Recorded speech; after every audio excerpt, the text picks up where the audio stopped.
Hello and welcome. You are at the Internships 101 webinar for employers hosted by San Diego State University Career Services. We're happy you're here. Just to let you all know, this is being recorded, so we will have this recording available on our website as well. Since it is being recorded, what we'll do is go ahead and go through the entire presentation, and then at the end of the presentation, we'll stop the recording and open it up for questions. And we'll start off by introducing who we have here today. I'll hand it off to Andrew to start. Thank you, Denny. Hello, everybody. Thank you for coming to today's session. My name is Andrew Solis. I'm the Associate Director of Industry Relations for SDSU Career Services. Thank you. And then go ahead and hand it off to Oxum. Hello, everybody. My name is Oxum Turner. I'm an Industry Relations Lead here at San Diego State as well. And Andrea. Hi, everyone. I'm an Industry Relations Intern at Career Service, and I'm excited to meet you guys.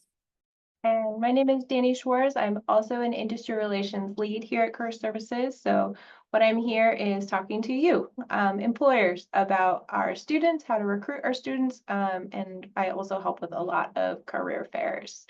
So we'll go ahead and go to the next slide.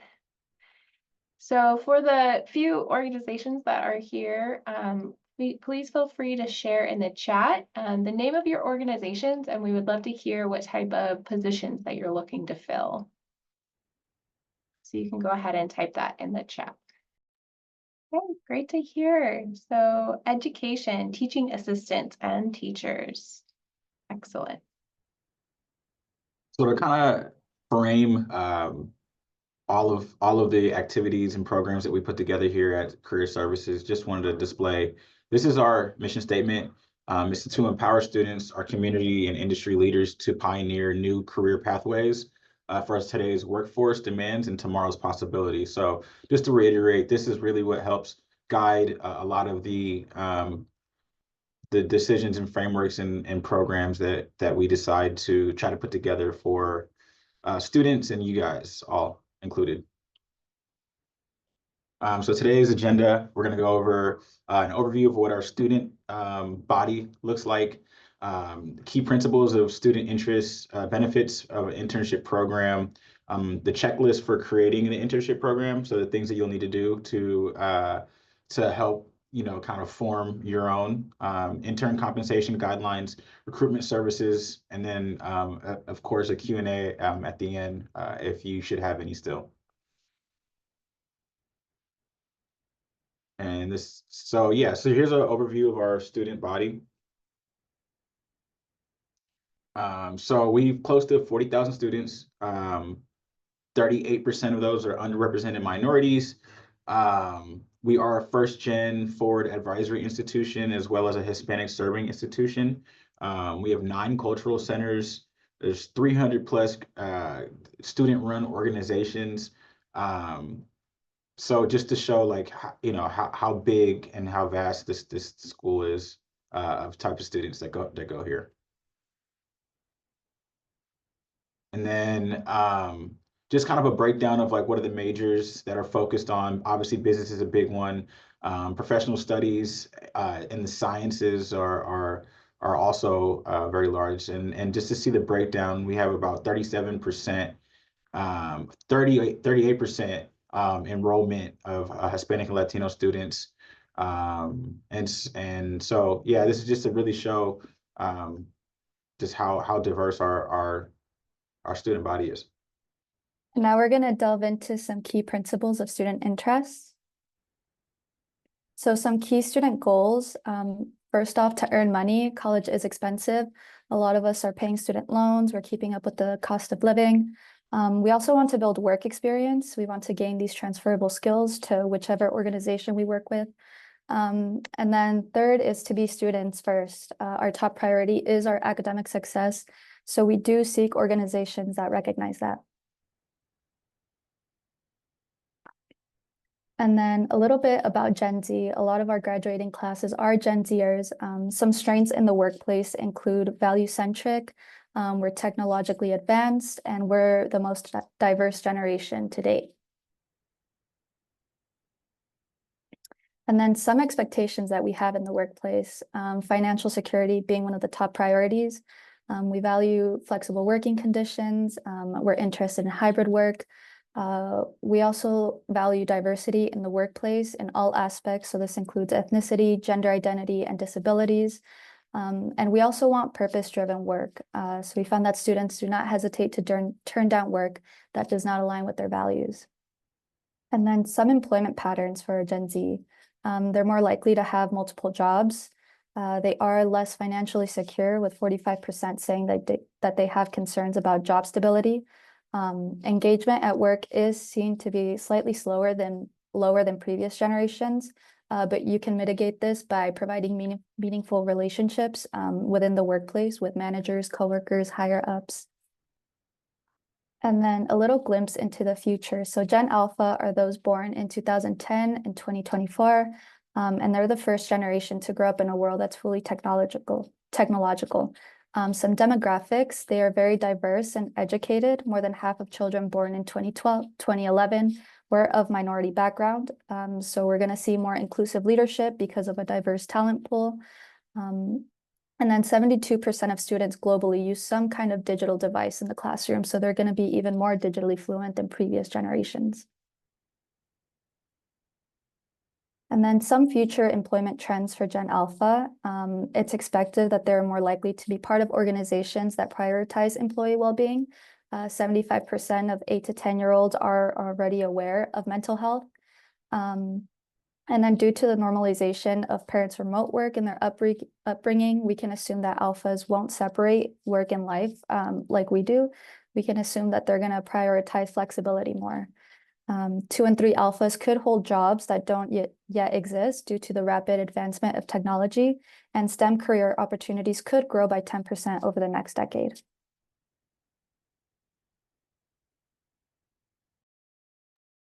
So let's jump into the definition of what an internship is and look at the benefits of an internship to your program. So this is according to NACE, the National Association of Colleges and Employers. But an internship is a form of experiential learning that integrates knowledge and theory learned in the classroom with practical application and skills development in the professional workplace setting. As you probably already know, the benefits of an intern program is it creates a pipeline of potential candidates for your workforce. It evaluates those candidates and reaps immediate rewards without making a long-term hiring commitment for full-time permanent positions. Utilizes intern knowledge of how new technology functions, new trends and latest trends in different industries that interns are learning in their life as well as in school. Gains fresh ideas and perspectives. You have additional personnel support for special projects, events, and assignments. You can increase marketing and brand awareness for your organization by having interns throughout campus, and provides a positive recruitment model for diverse candidates. So we'll go ahead and go through the 3-step process of creating an internship program. The 3 steps: first is identify leadership and establish mentorship. 2, determine intern roles and responsibilities. And the 3rd step is to develop recruitment and onboarding. So what Oxum and I will do is go through each one of those steps and kind of give you some support in completing each of these tasks on the checklist. So the first one is identify leadership for the program. So assign a point person to oversee the entire intern program, oversee the checklist implementation, as well as ongoing improvements each year or each semester. The second part of leadership is matching the intern with an employer supervisor. So number one is the employee is interested in having an intern and has the time to work with the intern and experience working with supervising an intern or having some supervisory experience. Some key principles of excellent leadership for interns is professionalism. If a student witnesses a supervisor that is punctual and professional, they will also do the same. Empathetic, takes time to understand the student's perspective, just kind of gives time to listen to what the student's going through. And motivate, create an atmosphere of respect and inclusion that empowers the students and fosters growth. You want to identify leadership. mentoring guidelines. Mentoring is going to be so beneficial for your program. Again, the reiteration of these students, this may be their first time in the professional workplace. So having someone that's not their manager, that they can kind of go to and help them navigate. And so here's some bullet points, but really mentoring is such a helpful tool to add to your internship program. Okay, now we're to step 2 of the checklist, and that's determining the intern's roles and responsibilities. Part of determining the intern's roles and responsibility is writing a job description. So the more detail in a job description or an intern position, the better. So some of the key principles that you can include in an intern job description is narrative about your organization, expected responsibilities and tasks, desires, skills, and qualifications for the position, the start and end date, as well as hours per week expected, learning outcomes and benefits of employment, compensation per hour, and how to apply for the positions are just kind of the things that you can go through on the checklist to include. So diving into start and end date. So you all know we are semester system. So there's a fall semester and a spring semester. It's recommended for student interns to work no more than 20 hours per week, and summer internships to be 40 hours per week. Interns' weekly hours are flexible based on your needs. And an intern can start at any time for your organization, but it is recommended to start at the beginning of a semester, fall, spring, or summer. Therefore, they can fit it in their class schedule for the whole semester. And this is just an added element that you can add to your announcement about your intern positions, and that's learning outcomes. So you can develop 3 to 5 learning outcomes that the student will walk away with from the internship, as well as describe some benefits specifically to the intern they will receive from completing this internship. These are just some examples of what student learning outcomes and benefits of employment can look like. So benefits could include a letter of recommendation, if appropriate, if you do want to recommend that student. Learning outcomes can be certain key principles that the student will be working on and developing expertise in.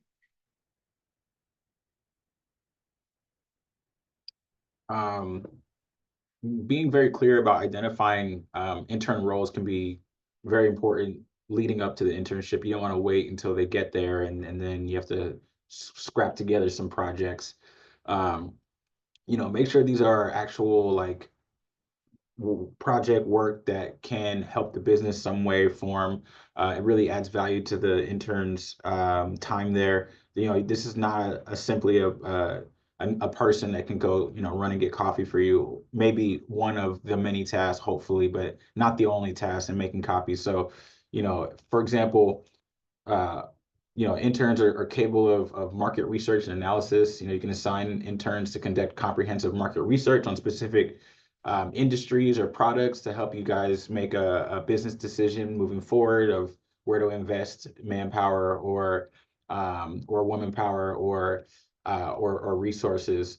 Content creation and marketing. You can engage interns in developing like blog posts, articles, social media, stuff that maybe your understaffed organization hadn't had the time to focus on because of available hands. They can do some data analysis and visualizations. I know they're taking courses and classes all the time at some of these majors about data analysis.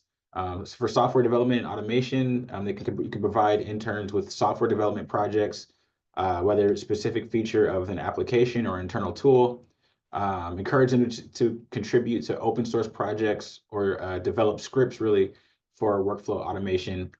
They can help with like event planning and coordination as well, involving interns in organizing company events or workshops, either virtual or in person. So that's just a small sample size, but again, the idea is what's an idea or project that you guys have had on the back burner just because you haven't been able to prioritize it. That's where these interns can really step in and add value to your organizations.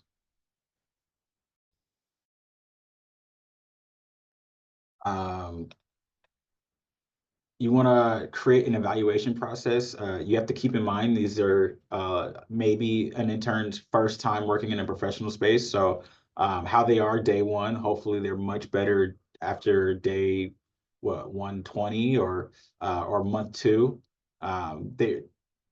They should receive some coaching, right? If they're straying off the intended path, there should be some guardrails put in place to ensure that they stay on track. Because once again, this is a learning opportunity, and the idea is that we're teaching these people how to hopefully fit in within your organization or other organizations. And there is good news. Some of these things that are on your checklist, AI can help with it, kind of help create the framework, draft ideas, brainstorming, kind of figure out and pool what everyone else has done in the past so you can create a strong job description. So AI can help with writing a narrative about your organization, as well as expected responsibilities and tasks, generate some of those ideas that Oxen was talking about as well, take a pool of what some of his ideas, as well as, what's online and what people have done in the past. Desired skills and qualifications. There's kind of some basic soft skills that are usually required in intern positions and just any professional role. So that can help you generate those, as well as those learning outcomes that we were talking about as well, generating through AI. You can get that information, as well as benefits of your specific employment or just benefits of an employment and internship in general. It can also help with that performance evaluation process and maybe create a form for you or some step-by-step process to check in with your intern.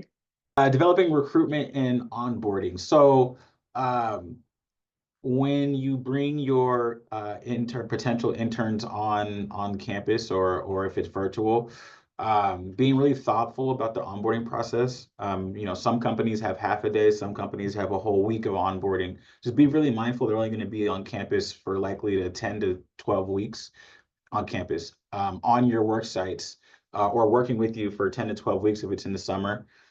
So just being very mindful about like utilizing that time wisely. So maybe not spending the entire week, picking parts of the orientation that they should be a part of. I think it's really cool to include them with your bigger onboardings if you're at an organization the size where you have a bigger class. It's nice for interns to get to feel like a part of the company rather than just the student or that there's a student worker. So, incorporating them with other positions that might be getting onboarded so they can create relationships that way. Make sure that, you're integrating leadership, exposing them to leadership from the company. Let's see, just basically like, don't make them feel isolated. You want to make them, wherever they're seated on campus or at your organization, try to have it with, close to the team. Don't have them off in the corner underneath the staircase like Harry Potter. So yeah. Great. And we can go ahead and dive into the third checklist, and that's recruitment for your students, for your student workers and interns. You can meet with all of us to do recruitment. We love meeting one-on-one with employers. We can do it virtual or in person, a quick check-in. And during that meeting, we can look through all these options and maybe some other options and figure out what kind of makes sense for the semester and the year and your recruitment needs. One of them is posting on Handshake. Another is, like I said, meeting with one of us to talk about different options available to you. Establishing a service learning agreement, which is going to be students receiving credit for their internship with you. Checking to see if your organization already has a learning agreement with SDSU, and if not, kind of going through that process. We can talk to you about how to go through that. Reviewing all the different majors available and how many students are actually enrolled in those majors. You can host a virtual info session about your internship program, reach out to cultural centers that Oxen mentioned earlier in the presentation, reach out to internship coordinators. So those are faculty and staff coordinating internship courses for credit that you can maybe partner up with. Joining Aztec Network is a great online social networking platform for Aztec community. So for SDSU students, alumni, and then also employers wanting to hire students and alumni, as well as purchase a hot job in our student newsletter, purchase an employer spotlight in our student newsletter, come to one of our career fairs, or build a sponsorship package with us that includes all of these and more. And I kind of spoke to a lot of this already, but just to add to some of the stuff I said, be really deliberate about scheduling one-on-ones, meetings with them throughout the summer experience. I've heard of interns say that they talk to the manager like once the entire year. That's not really fair to them. That's not really helpful for them to grow. If you have managers that are really inundated with work and cannot make the time, maybe that manager should not be having an intern if they're not able to help coach and grow this person. So just be really mindful of being deliberate about the time that they're getting to meet with leadership and higher ups. Make sure you're doing like a tour of your facility so that they can kind of see what the workspace is like.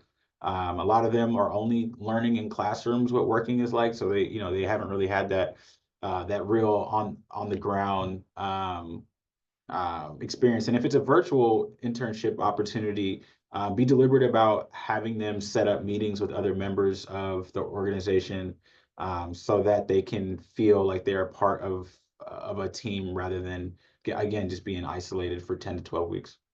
Okay, and just like with checklist number 2 of creating the roles and responsibilities and job descriptions and learning outcomes for the student intern, generative AI can also help you with onboarding and training. So they can help you draft a intern orientation manual, an organization chart, kind of figure out what good information part of your company that already exists, what to put in to kind of the training for the student. We'll dive into intern compensation.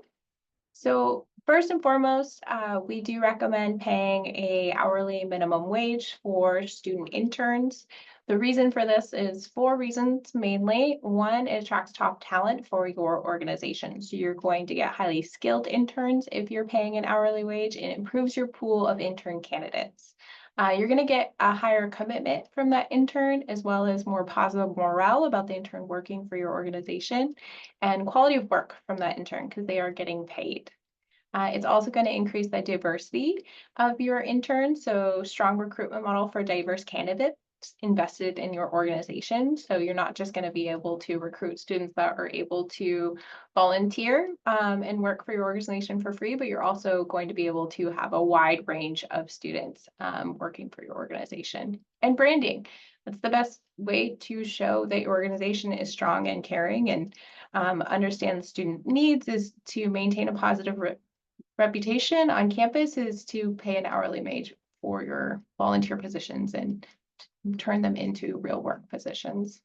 There is something to be aware of if you're a for-profit organization, and it's the 7-prong test to kind of go through and see if you're kind of violating any Fair Labor Standards Acts or not. If you're a for-profit organization and having a student work for you for free, you do need to go through this checklist, these 7-prong tests, to see to make sure that you are meeting each and one of those expectations. I put in the chat a 1-800 number. You can always reach out to us as well about the 1-800 numbers that you can call toll free to ask further questions about kind of the Fair Labor Standards Act and kind of the steps you need to take to ensure you're not violating those requirements by having a student work for you if you're a for-profit organization. These requirements do not